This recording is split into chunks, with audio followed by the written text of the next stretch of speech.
Hello and welcome back to YouTube Kaksha my dear friends. आज जो हम लोग पढ़ने वाले हैं वो गंगावतरण है, जो हम लोग पिछले वीडियो में पढ़े थे। उसको शुरुआत किए थे। इसका 2 स्टेंजा हम लोग इस पोयम का हम लोग पढ़े थे। जगन्नाथ रत्नाकर जी के द्वारा लिखा गया एक ही बहुत ही सुंदर काव्य है, जिसमें वर्णन किया गया है कि गंगा गंगा जब पृथ्वी पर आती है तो उस समय उनके सुंदरता को बताया है, उसके रूप को बतलाया है और उनको उनके सुंदर चरित्र का चित्रण किया है जगन्नाथ रत्नाकर जी ने। ठीक है, तो इसका आज हम लोग 3 स्टेंजा शुरू करेंगे। टोटल 7 स्टेंजा है, जिसमें हम लोग 2 पहले ही पढ़ चुके हैं। बाकी बच गए हैं 5, जिसे हम लोग अगली इस वीडियो में पहले देखेंगे। फिर एक और हो सकता है, एक और एपिसोड लाना पड़े, तो आप लोग इसको समझिए। स्टेंजा 3 में कह रहा है, रुचित रजत मय के बितान तौन्यो तान्यो अति बिस्तर, झरती बूंद सौ झिल मिलाती मोतिन की झालर, ताके नीचे रंग के ढंग जमाए, सुर बनी तनी के वृंद करत आनंद बधाए। रजत मतलब होता है चांदी। यहाँ पे कुछ कुछ का शब्दार्थ दिया हुआ है। रुचिर मतलब होता है मनोहर। रजतमय मतलब चांदी से परिपूर्ण। रजत मतलब है चांदी और रजतमय मतलब चांदी से परिपूर्ण। बिताना, चंदोवा, चंदोवा मतलब होता है तंबू, टेंट जिसको बोलते हैं। यहाँ पे लिखा हुआ है ना, ताके, ये कहाँ गया चंदोवा, कहीं है, आगे हम लोग देखते हैं। ठीक है, इसमें व्याख्या में ये है कि ये कवि कहते हैं कि जब गंगा पृथ्वी पर अवतरित हो रही थी तो उसे देखकर ऐसा लग रहा था कि मानो सुंदर रूप हला श्वेत रंग का विस्तृत चंदोवा मतलब टेंट। ऐसा लग रहा था कि जब गंगा पृथ्वी पर अवतरित हो रही थी, ऐसा लग रहा था कि कोई उजला रंग का, श्वेत रंग का जो है सो टेंट जैसे लग रहा है। पृथ्वी से आकाश, आकाश से पृथ्वी के बीच में कोई टेंट लगा हुआ है। ठीक है, उजला रंग का।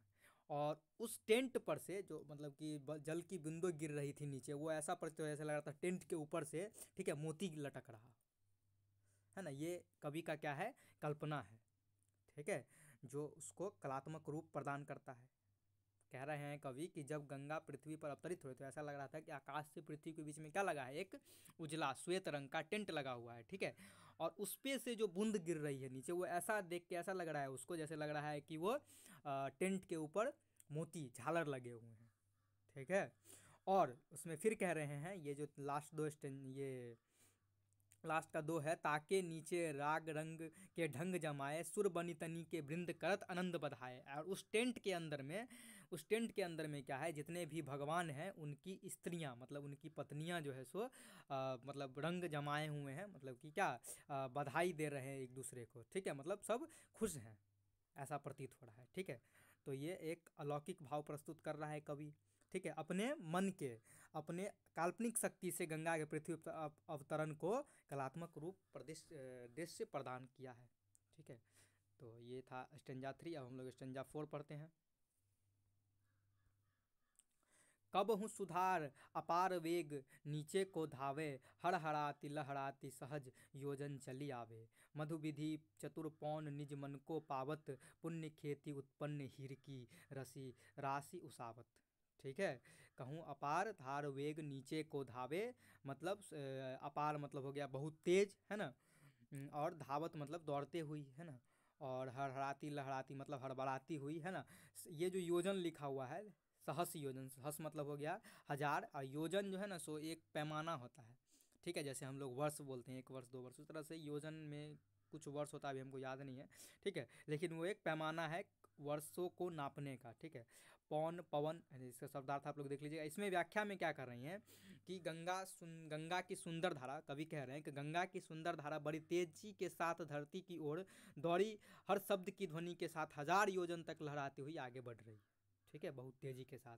कवि का कहना है कि गंगा की धारा जल की बूंदों को पृथ्वी पर गिरते हुए ऐसा प्रतीत हो रहा है मानो ब्रह्म रूपी चतुर किसान ने अपने मन अनुकूल पवन गति को देखकर अपने पुण्य रूपी खेत में उत्पन्न हीरे की फसल को उड़ाकर किसी प्रचुर राशि की वर्षा पृथ्वी पर की हो, जिससे हीरे रूपी गंगा की धारा जल की बूंदें पृथ्वी पर गिर रही है एवं भूसे पृथ्वी पर उधर उधर फूलों के समान बिखर रहे हैं। देखो, इसमें ये कह रहे हैं, अब फिर से कवि क्या कर रहे हैं, अपनी काल्पनिक है ना दृष्टि काल्पनिक सोच को जो है सो इसमें बतलाए हैं कि गंगा जो पृथ्वी पर आ रही है तो उनकी बूंदे पृथ्वी पर ऐसा गिर रही है जैसे मान लो कि किसान जो है सो ब्रह्मरूपी किसान को लिखा हुआ है, क्योंकि किसान को अभी भगवान का रूप इसलिए बताया गया क्योंकि वो मन में सोच ही रहा होगा कि हम लोग के फसल के लिए जो है सो कहीं से पानी आ जाए, ठीक है। तो इसलिए उनको भगवान कह रहे हैं कि उनके मन की बात जो है सो हो गई है, ठीक है। गंगा पृथ्वी पर आ रही है, ठीक है, और उनके फसल हीरे रूपी फसल को जो है सो सुख प्रदान करेगी।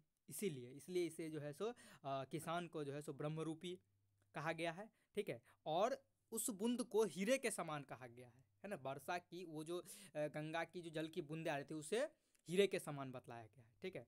यहाँ पे दो मतलब एक कंट्राडिक्शन टाइप का है कि यहाँ हीरा उनको भी बोल रहे हैं बूंद को भी, और फिर फसल को भी हीरा कह रहा है क्योंकि फसल भी हीरे के समान है, और वो जो बूंद है वो फसल के लिए हीरे के समान है, ठीक है। और कभी ये किसान को क्या बोल रहे हैं, ब्रह्मरूपी बोल रहे हैं, ब्रह्मरूपी चतुर किसान इसलिए कह रहे हैं क्योंकि उनके मन में जो था वो अभी पूरा होने वाला है, ठीक है। तो ये इसमें इतना ही है। इसमें यही कह रहे हैं, मधु बिनी चतुर पौन निज मन को पावत, उनके मन की बात हो रही है। पुण्य खेती उन्नत हीरे की राशि उसावत, ठीक है। अब हम लोग जो है सो इसका छठा स्टेंजा पढ़ते हैं, हो सकता है इसी में हो जाए तो ख़त्म हो जाएगा, ठीक है। नहीं ये चौथा ही था, अब पांचवा हम लोग पढ़ेंगे, ठीक है। यहाँ है पांचवा। इही इही विधि धावत धंसती धरती ढकरती सुख देनी, मनुहु सवारती शुभ सुरपुर की सुगम सी निसेनी, विपुल बेग बल विक्रम के ओजनी उमगाई, हर हराती हर साती शंभु सन्मुख जब आई, ठीक है। इसका हम लोग अर्थ देखते हैं अब। शब्दार्थ में जैसे यही विधि मतलब इसी प्रकार, इसी विधि है ना, इसी प्रकार। धावती मतलब तब से ही दौड़ती, सर पर स्वर्ग संगम है ना। उसके बाद है ये आप लोग देख लीजिएगा, हम लोग इसका व्याख्या कर लेते हैं। विपुल मतलब विपुल वेग मतलब अत्यधिक वेग है ना। सर पर स्वर्ग ये हाँ अच्छा। संगम निसेनी मतलब आसान सीढ़ी, निसेनी अच्छा है। इसमें ये व्याख्या ये है कि कभी जो गंगा जो है सो पृथ्वी पर जो आ रही है तो ऐसा प्रतीत हो रहा है जो दौड़ती हुई आ रही है, ठीक है, ढलती ढलकती सी सबके मनों को सुख प्रदान करने वाली प्रतीत होती है। मतलब अब जो गंगा पृथ्वी पर आएगी तो पृथ्वीवासी को तो खुश हो जाएंगे ना वो लोग, है ना, क्योंकि उनको बहुत सारा समस्या जो है सो खत्म हो जाएगा, इसलिए मन को सुख प्रदान करने वाली प्रतीत हो रही है। कवि का कहना है कि गंगा को देखकर ऐसा लगता है कि मानो पृथ्वीवासियों के लिए पृथ्वी से लेकर स्वर्ग तक की सीढ़ी तैयार कर रही हो। मतलब स्वर्ग से सीधा पृथ्वी पर आ रही है तो एक जो है सो एक क्रम बन गया है स्वर्ग से लेकर के पृथ्वी तक, तो ऐसा प्रतीत हो रहा है जैसे सीढ़ी बन गया हो, और सबके लिए सुख को प्रदान करने वाली प्रतीत हो रही है, ठीक है। उनकी धारा में अत्यधिक वेग, शक्ति, पराक्रम तथा ओज की उमंग है। अपने इन गुणों को सभी में उमगाती हुई हर हर की ध्वनि करती हुई वह अत्यंत प्रसन्नता के साथ भगवान शिव के समक्ष प्रकट हुई है। हम लोग कहानी में भी बताए थे हम कि पृथ्वी पर आते ही वो सबसे पृथ्वी पर उनके वेग को कौन रोकता, तो भगवान शिव। तो भगवान शिव कहाँ रहते हैं, भगवान शिव रहते थे हिमालय पे जो पृथ्वी पे है। तो पृथ्वी पे आई गंगा तो सबसे पहले कहाँ गई होगी, हिमालय पे, ठीक है। पौराणिक कथा में गंगा के वेग को कम करने के लिए, ये तो हम पहले ही बता चुके हैं कि शिव क्या किए थे, अपने जटा में उसको धारण कर लिए थे गंगा को। कवि ने इस आधार पर प्रस्तुत पद में गंगा के शिव के सम्मुख उपस्थित होने का वर्णन किया है, ठीक है। शिव का निवास स्थान हिमालय है, तो कवि का तात्पर्य है कि गंगा स्वर्ग लोक से उतरकर सीधे पृथ्वी पर कहाँ गई होगी, हिमालय। हिमालय पर शिव के सामने आकर रुकी होगी, ठीक है। इस प्रकार से जो है सो 5 का भी व्याख्या हो गया। अब हम लोग देखते हैं 6।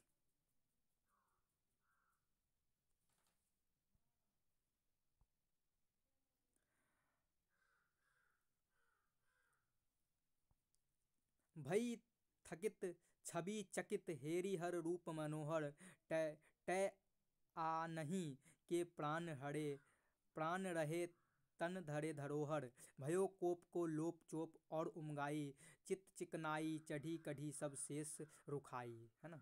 इसमें बोल रही है थकिर मतलब हो गया स्थिर, हेरी मतलब देखकर, हर शिव है ना, हर मतलब शिव, हर बोल रहे हैं भगवान शिव को, अनाही के अन्य, कोप मतलब हो गया क्रोध, ठीक है। आप लोग इसका शब्दार्थ देख लीजिएगा, तो ये सबसे कुछ नहीं है। अब इसमें व्याख्या में क्या कर रहे हैं कि गंगा शिव के अनुपम एवं तेजस्वी रूप को देखकर धन्य एवं आश्चर्यचकित हो गए। कौन, गंगा। गंगा जो पृथ्वी पर आई तो शिव के रूप को देखकर, है ना, वो क्या हो गई, आश्चर्यचकित हो गई। उन्हें देखकर उनके मन में इच्छा हुई कि वह शिव के समीप ही विश्राम करें। लेकिन उनको जाना कहाँ था, पूरा पृथ्वी में जाना था, पृथ्वी पे जाना था, हिमालय पे ही तो रहने जाते हैं। उनको ये इच्छा हुई कि वह शिव के समीप ही विश्राम करे। अतः वह शिव के मनोरम रूप को देखते वहीं स्थिर हो गई। ठीक है, वहाँ आकर के वो रुक गई, उनके रूप को देखने लगी। गंगा के शरीर में उपस्थित उसके प्राण अब पराये हो गए थे, अर्थात वह शिव की धरोहर मात्र रह गए। मतलब अब वो अपने मन से काम नहीं कर सकते थे। अब जो है सो गंगा क्या गए, शिव के अब उनके अपना वो उनका अब जो है सो अपना प्राण नहीं रहा, मतलब अब उनके प्राण पराये हो गए। मतलब अब उनका प्राण किस में चले गए, भगवान शिव में, क्योंकि अभी वो भगवान शिव ही अब उनको कंट्रोल करेंगे अपनी जटाओं में। ठीक है, कवि के कहने का आशय यह है कि गंगा ने अपना हृदय शिव के चरणों में समर्पित कर दिया। शिव के समीप में उसका क्रोध शांत हो गया। वो जितनी तेजी से आ रही थी, मतलब बहुत तेजी के साथ आ रही थी पृथ्वी पे, तो उनका सारा क्रोध क्या हो गया, शांत हो गया। उनके मन में शिव को पाने की इच्छा जागृत हुई, है ना, भगवान शिव को पाने की उत्कंठा मतलब इच्छा जागृत हुई। उनके हृदय का रूखापन और नाराजगी अब दूर हो गई थी। अब उनके मन में स्थित रोष एवं रुखाई के स्थान पर प्रेम की स्निग्धता उत्पन्न हो गई थी। वह शिव के प्रेम में निमग्न हो गई थी। समझे, इसमें क्या रही कि गंगा जब पृथ्वी पे आई तो वो बहुत तेजी के साथ आई, मतलब गुस्सा में, ऐसा लग रहा था। वो पहले ही संज्ञा में बताया था कि वो बहुत गुस्से के साथ, बहुत तेजी के साथ जो है सो पृथ्वी पे अवतरित हुई।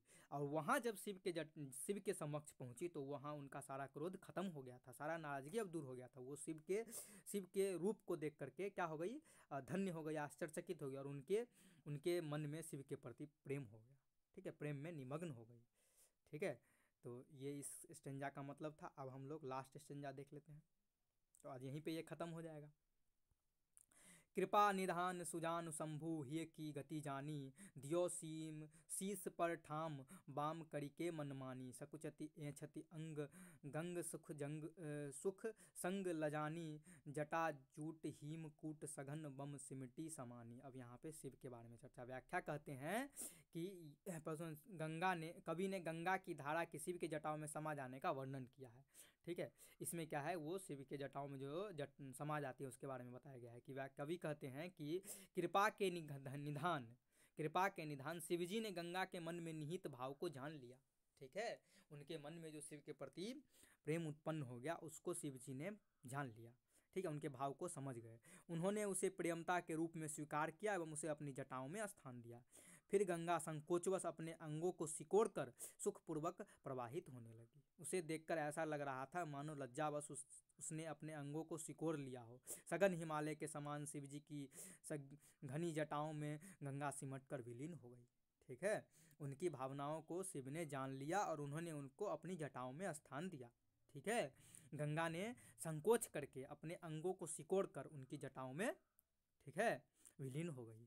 घनी जटाओं में गंगा सिमट कर विलीन हुए कहने का अभिप्राय है कि जब गंगा ने शिवजी को अपनी जटाओं में धारण किया तब उसके तीव्र प्रवाह में कमी आ गई। ठीक है, जिस प्रवाह से वो जिस गति से नीचे आई थी उसी गति से, मतलब उससे पूरा खत्म हो गया गति। ठीक है, उसके प्रवाह में कमी आ गई। स्वर्ग की ऊंचाई से धरती पर उतरते समय उसका प्रवाह अत्यंत तीव्र था, किंतु शिव के जटाओं में स्थान मिलने पर गंगा संतुलित हो गई। ठीक है, तो ये इसका पूरा कहानी था। मतलब पूरा काव्य में क्या बताया गया है कि गंगा पृथ्वी से जो स्वर्ग लोक से जो पृथ्वी पाई उसी की कहानी था। ठीक है, उससे कवि ने अपने कवि रूपी, है ना, अंदाज में उसको लिखा है, उसको कलात्मक रूप दिया है जो कहें। ठीक है, उसके बाद वहाँ शिवजी की जटाओं तक समाने तक में ये पूरा काव्यखंड था। ठीक है, जो यहाँ पे ख़त्म होता है। और आप लोग वीडियो को अच्छे से देखिए, दोनों एपिसोड देख सकते हैं आप लोग। पहले एपिसोड में मैंने पूरा कहानी बताया है और ये इसका दूसरा पार्ट था जिसमें ये पूरा काव्य ख़त्म हो गया है। ठीक है, इस तरह से आप लोग जुड़े रहिए, और भी वीडियोज़ आएंगे, अच्छे अच्छे एपिसोड्स भी आएंगे। ठीक है, और वीडियो को लाइक ज़रूर कर ले, शेयर भी कर दे अपने दोस्तों को। Thank you. चैनल को सब्सक्राइब जरूर कर ले। Thanks for watching.